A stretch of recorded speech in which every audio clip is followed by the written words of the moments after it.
You're fulfilling your true purpose if you commit your life to the highest advantage of others. I wrote Rich Dad, Poor Dad because I'm serving a mission to serve my fellow human beings. Because the school system will never teach you about money. They teach people to be poor. Poor people say, I can't afford it, I can't do that, I don't have time. Because this is an escape. The reason they're poor is they haven't failed. It's that fear mentality. You play it safe and you don't introduce new risks into your life. We got to change what we teach our kids. Introduce a real different mindset. How can I afford it? How can I do that? A question opens the mind, a statement closes the mind. One of the greatest ways to acquire great wealth is playing Monopoly in real life.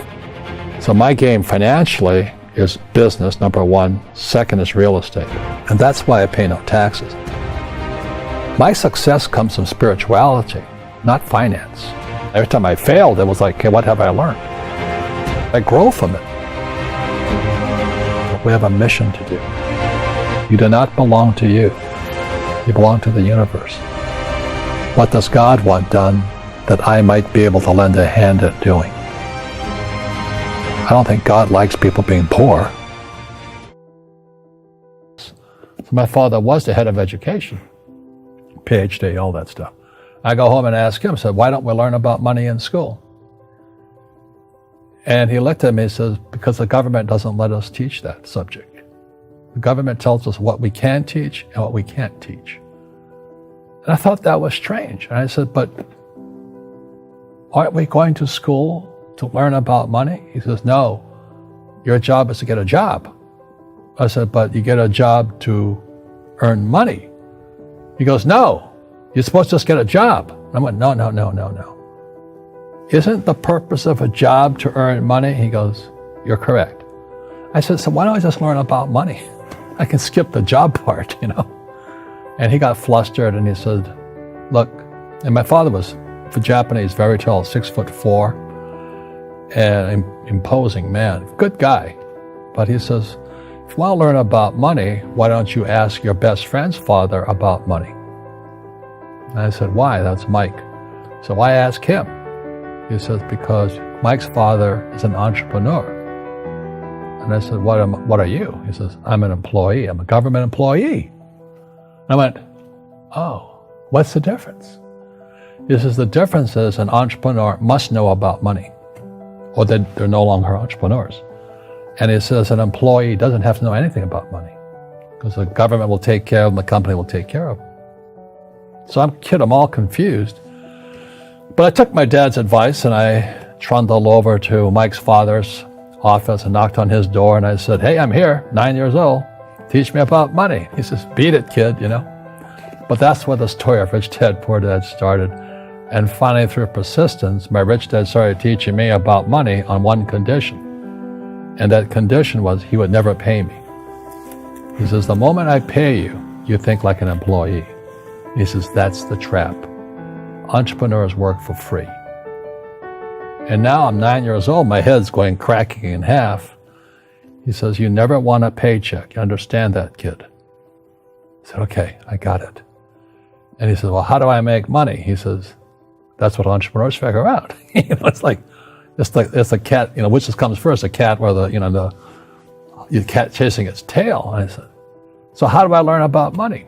So he would just break out a Monopoly game board. So I would work for free. I'd pick up cigarette butts, and he had hotels and restaurants, and I would clean and do menial tasks.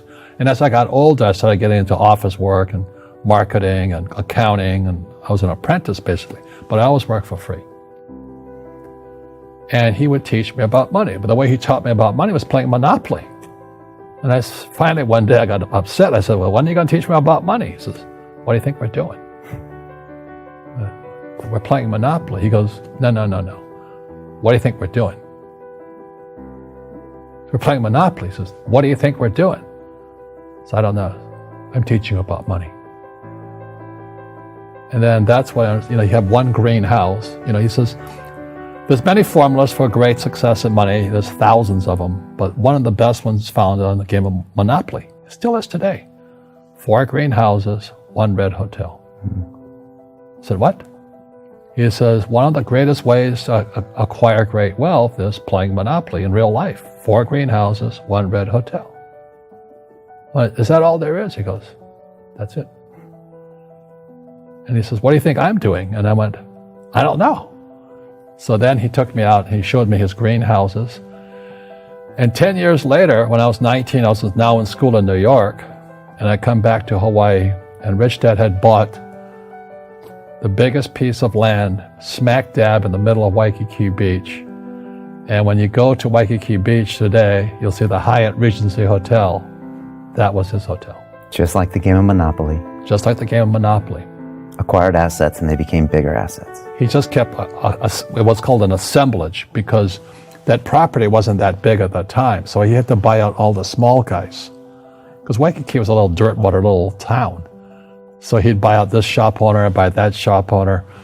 And it took him a while, but he finally assembled this large piece of property. And then he and Hyatt put up this giant hotel. You know, it just sold for $800 million. So that's how I learned about money. And that's because he refused to accept a paycheck. He says that the moment you accept a paycheck, your brain goes dead. You know, you just got paid. He says, as long as you're hungry, you'll think. And he was a great, great teacher. So today when people ask me what I do, they know me as the author of Rich Dad, Poor Dad. I just say I play Monopoly. So I own greenhouses, I own big hotels, I own oil wells, golf courses, businesses. I'm just playing Monopoly. That's all I do. You know, like debt, like taxes. You got to know that stuff, but they don't teach it in school to anybody. So, and then when people ask me, how did your rich dad learn this when your poor dad, a PhD, didn't? And the answer is very simply, my rich dad was my best friend's father. His father died when he was 13. So rich dad had this family business at 13 to run.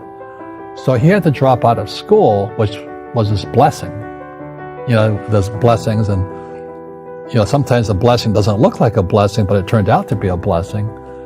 And then his teachers became his bookkeeper, his accountant, his attorney, his banker, his real estate agents. So he has what I call real teachers, not these fake teachers in school. You see, most teachers in school, they're out of ethics. They teach subjects they themselves don't practice. You know, I had the same problem in my MBA program. I got into arguments with the marketing teacher because the guy didn't have a business. And then I got into arguments with the accounting teacher because the accounting teacher didn't know accounting. I knew more about accounting than him because I actually worked in bookkeeping in my rich dad's companies. And so I'm not an accountant, but I understand accounting. So that was the end of my school years because I understood what a fake teacher is. A fake teacher is somebody who just wants a job and they'll teach anything. You know, they teach you how to shine shoes if you paid them more money. But they really don't know what they're teaching. For example, my calculus teacher, went to military school in New York, and I asked the teacher, I said, you know, I'm in my 3rd year of calculus now. It was called strength of materials.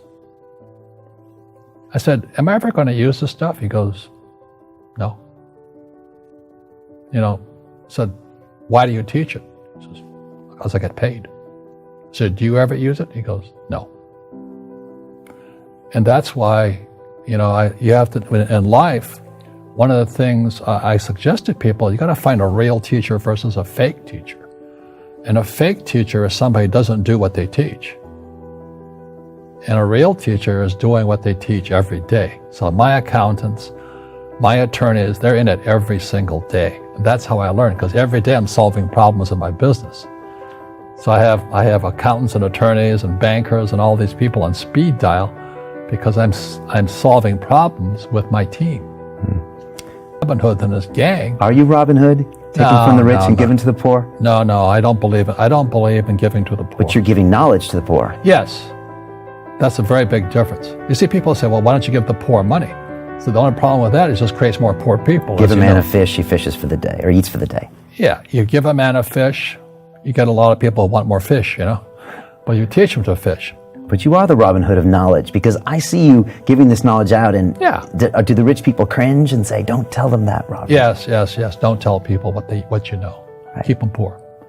But, unfortunately, the poor, as was in the Bible, I'm not real religious, the poor will always be amongst us because it starts up here. Right. It's that fear mentality.